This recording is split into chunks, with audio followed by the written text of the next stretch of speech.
Newsfeed Now. Coronavirus facts, not fear, begins now. Welcome into Monday. It is April the 6th.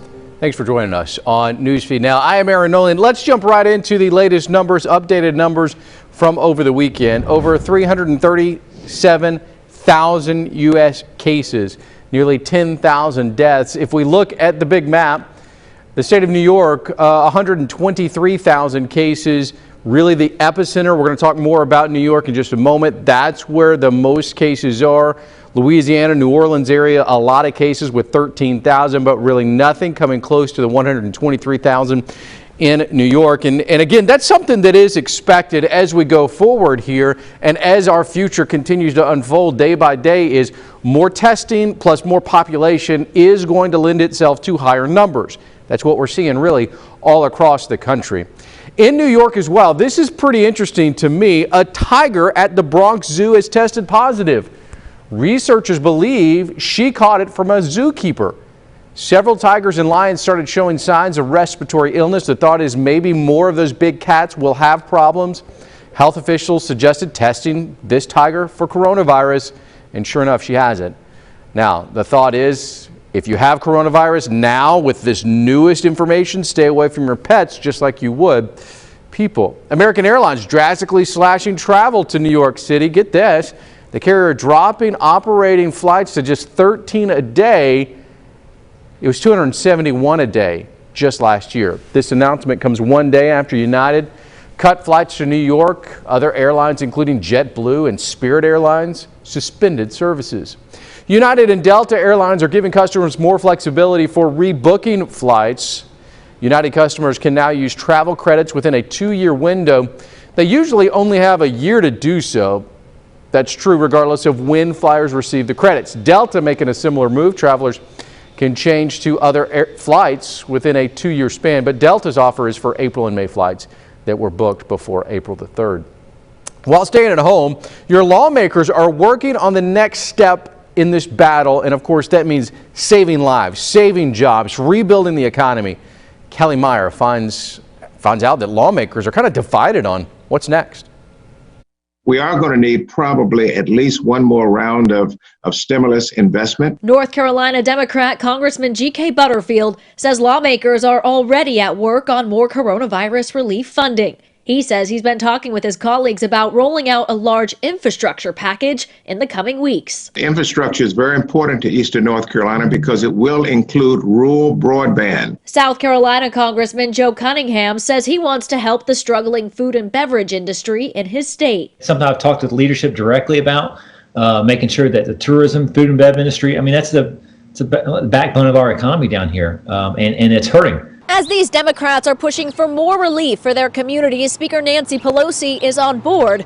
But Republican leaders in the House and the Senate and at the White House have a different take on what should happen next. Let's wait and see. Larry Kudlow, the president's chief economic advisor, wants to let Phase 3 take effect before taking any more action. There's no doubt that the most prudent decision we can make is to see how Phase 3 impacts the American people. South Carolina Senator Tim Scott says Congress shouldn't rush into the next phase. Scott says we should wait and see how much more help the country and the economy need. In the meantime, Kudlow says the president remains ready to act. If we need to do more, we will do more. Congress won't take action on any plan until lawmakers return to Washington toward the end of this month. Reporting in Washington, I'm Kelly Meyer. Thanks. Let's go back live to our friend Jesse Tenura, who is in Washington, D.C. Jesse, obviously lawmakers are still working, and you and I have talked at length about this, the fact that maybe they're home, but they are still working. What can we expect to be done this week as, look, everybody is still looking forward to getting a vaccine, getting stimulus checks in, a lot still happening from Washington? Most definitely, and it seems like there's still a lot of conversations, even along the lines of what we just heard from Kelly's story, that have been changing about what could be in a Phase 4 plan.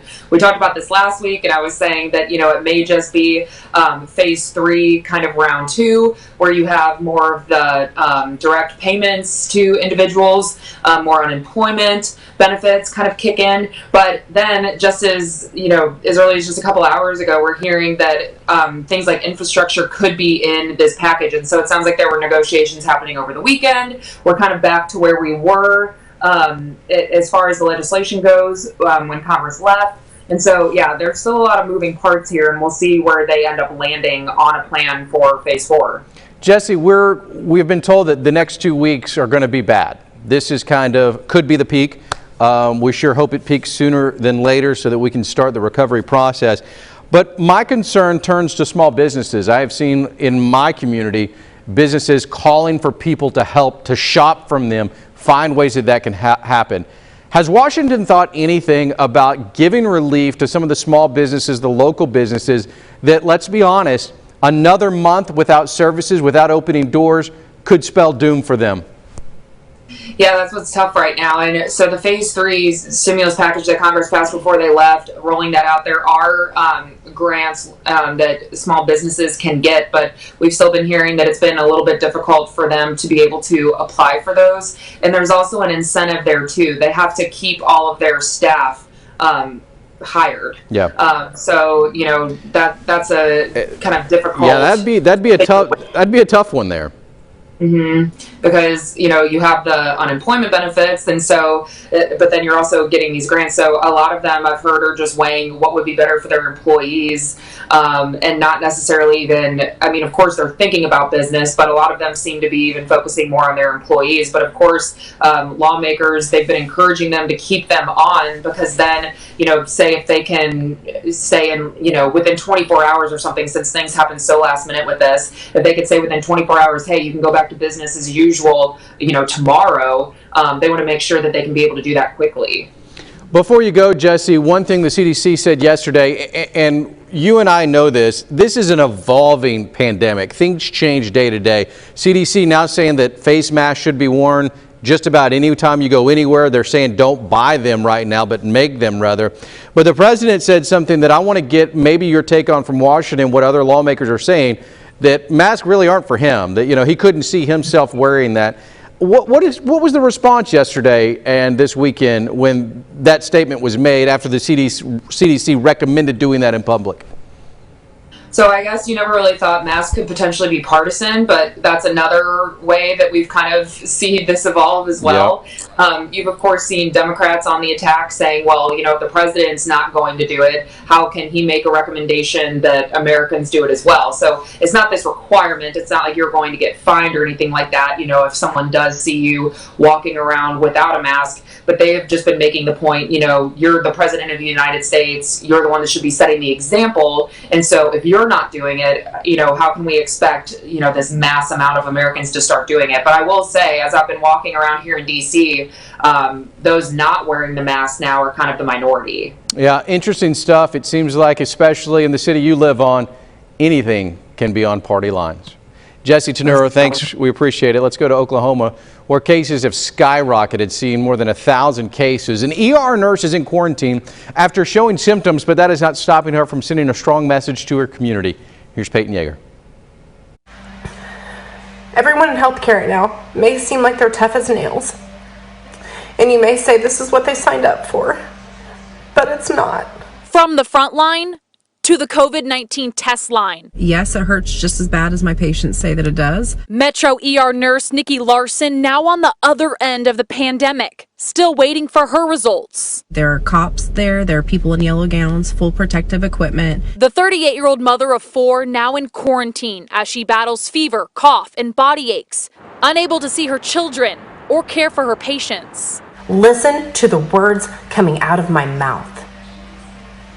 You do not know who will be tasked with keeping your family member alive when you go to the ER, because ER nurses and doctors and staff are getting sick and they're having to stay home. All the hospitals are looking at that currently. Hospitals overwhelmed, running low on manpower, and in dire need of PPE. On Wednesday, the state ensuring reinforcements are here. And so as we speak, we have multi-million-dollar orders, for instance, of N95 masks and KN95 masks that will be arriving, the first of which is today, and then over the next 3 and 4 days. Also on the table, FEMA and U.S. Army Corps of Engineers determining what it looks like for us to have what amount to field hospitals. Meanwhile, Nikki pleading, we don't let it get to that point. And don't become a patient if you don't have to be one. Stay home. Don't become a patient if you don't have to be. Stay home.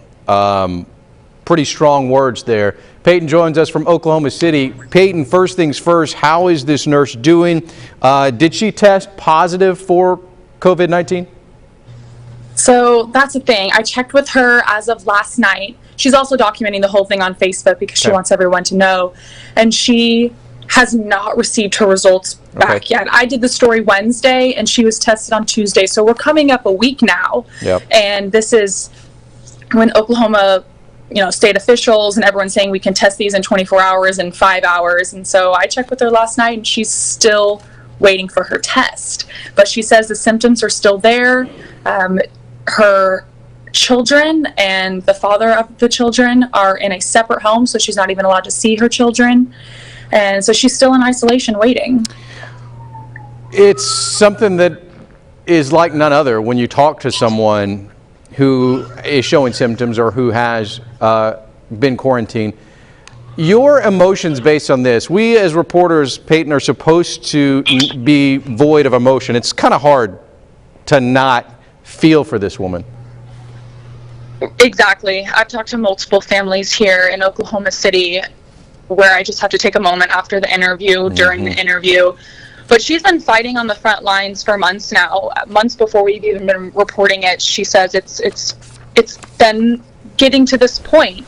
And so she felt sick about 2 weeks ago. She said her colleagues felt sick about 2 weeks ago, and a lot of them are out sick. And she told me Metro hospitals here in Oklahoma City are having to pull from all departments, NICU nurses, OBGYN nurses. And so she's getting worried to that point, and then that, as a human being, makes me feel uncomfortable. What if I get sick? So yeah, I mean, this affects us all here, even as reporters. Before you go, we need more people on the front lines, but as more people on the front lines get sick, how is her mental state right now? I know that isolation and quarantining has not been easy. As a dad of 2 young girls, it's not the easiest process, but now you have a situation where someone who's on the front lines, now off the front lines, is having to deal with this. How's she doing mentally? I mean, she told me of course this is not where she wants to be. She wants to be on the front lines. She's been an ER nurse for years. She said she's worked her way up to become an ER nurse here in Oklahoma City. She's devastated. This is her calling. She wants to be there. And right now, the only thing she really can do is she talks to me all the time, hoping I can get the information out there. She Facebook's lives almost every day just so people can know the process. So she was like, if I can't be there saving your parents' lives, I'm going to try from my home. So, I mean, even these healthcare workers that aren't there are still just have a passion and want to do it at home. But absolutely. Peyton Yeager, thanks for reporting for us out of Oklahoma City. Appreciate it, my friend. Thanks, Aaron. We are now in 6 days into April, which means rent and other household utilities are going to come due. But thousands across the country have lost their jobs and therefore lost their income. Many communities across the country won't kick out renters, but it still has to be paid. You're still going to pay the rent. Kevin Clark's reports from Austin, Texas.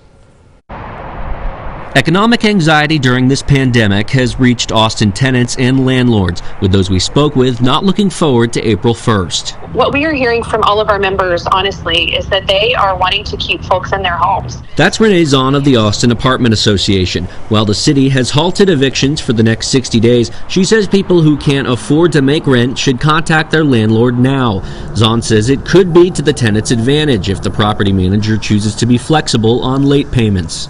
So we have provided documents that support our lease contract that allows for the property owners to make those agreements with their residents if they choose to waive late fees for folks who have been impacted by the virus. But nearly a dozen local tenants are going on strike. These people were recently laid off. They're calling for landlords to waive all rent payments through the duration of the crisis. And many people have called who won't be able to pay their rent and have personally sent letters to their landlords explaining their situations, and we call on those landlords in this moment to have compassion. The Austin Apartment Association also says its website links to groups that can offer people rent relief through one-time payments. Kevin Clark, KXAN News. Austin, Texas, David Baer joins us. David, obviously compassion is something that was in this story. Compassion is something we all need. Do you expect to continue to see that as rent comes due? I mean, we're at the first of the month now. Yeah, that's a good question. In Austin, the city leaders made sure that evictions were put on pause for 60 days. So during that grace period, nobody can be evicted from their house, but that doesn't mean that people don't have to pay rent. So the big message was that people need to try to work with their landlords to get any rent issues they have resolved, because once the grace period's over, they could still be evicted. Yeah, we heard from the Austin Apartment Association in that story, and it's really interesting to me because you do have compassion on the one side, but you've got business on the other side, and this business needs to continue moving, so the economy needs to keep moving, but you also do have this moment of forgiveness and trying to make sure that people can survive. Right, yeah, and the apartment association representing landlords here said this is really uncharted territory. Yep. And they want to work with renters to try to resolve any rent issues, because if they don't get money for rent, they're going to run into problems of their own, just like local renters are running into without having income, because a lot of them have lost their jobs. Yep, good stuff. All right, man. Thanks for taking the time here on Newsfeed Now. Again, very interesting stuff. We are in uncharted territory. It is one foot in front of the other, and we've got to tackle these problems as we get it. Got a couple of good feel-good stories to end on. A lockdown nursing home in Arkansas didn't stop a retired Air Force vet from pulling off a surprise to be with his bride on their 70th wedding anniversary. Love this story. Here's Susan Elcory. A visit here at the nursing home was just out of the question, but in their 70 years together, the couple has only spent 2 anniversaries apart.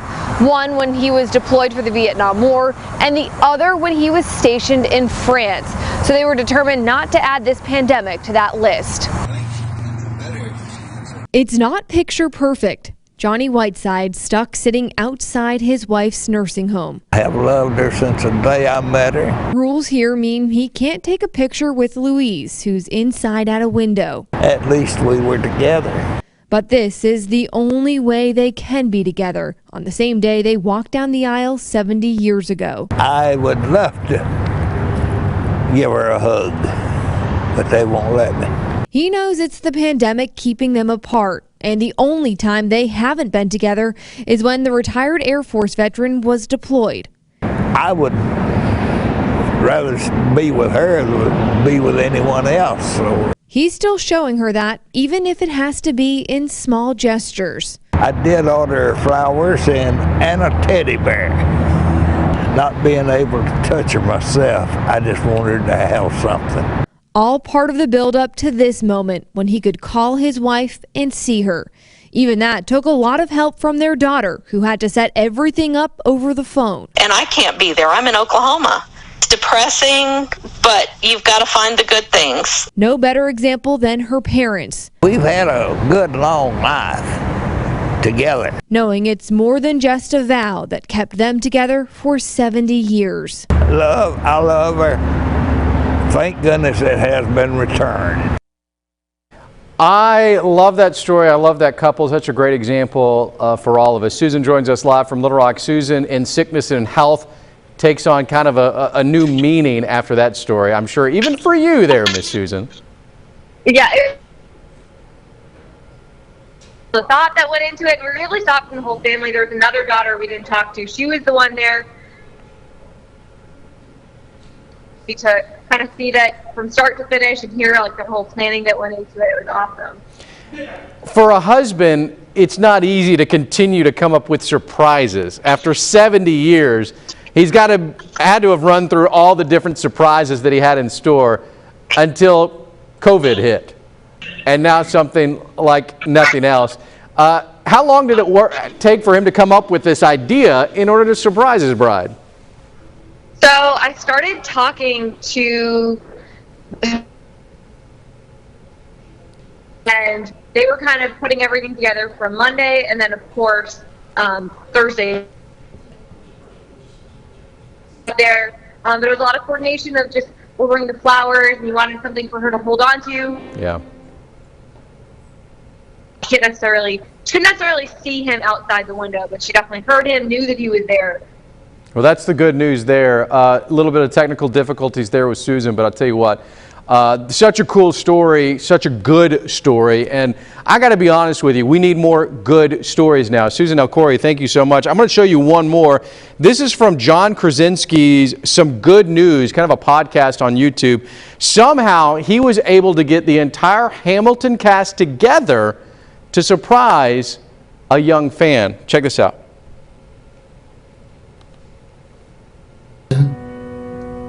My name is Alexander Hamilton, and there's a million things I haven't done. But just you wait, just you wait. When he was 10, his father split from I love this theatrical performance. I've seen Hamilton once, looking forward to seeing it again. It is fantastic, but I get chill bumps seeing the reaction of people who need it. And you want to talk about some good news, John Krasinski? Thanks for putting this kind of stuff together. This is the kind of stuff we need. I've tweeted this. It's at Aaron Nolan News if you want to check that out. Thanks for joining us for this edition. We're going to be right back here at 11:30 Eastern tomorrow. Your next coronavirus update on this website, 3 p.m. Eastern, 2 p.m. Central. Until then, have a good day, folks.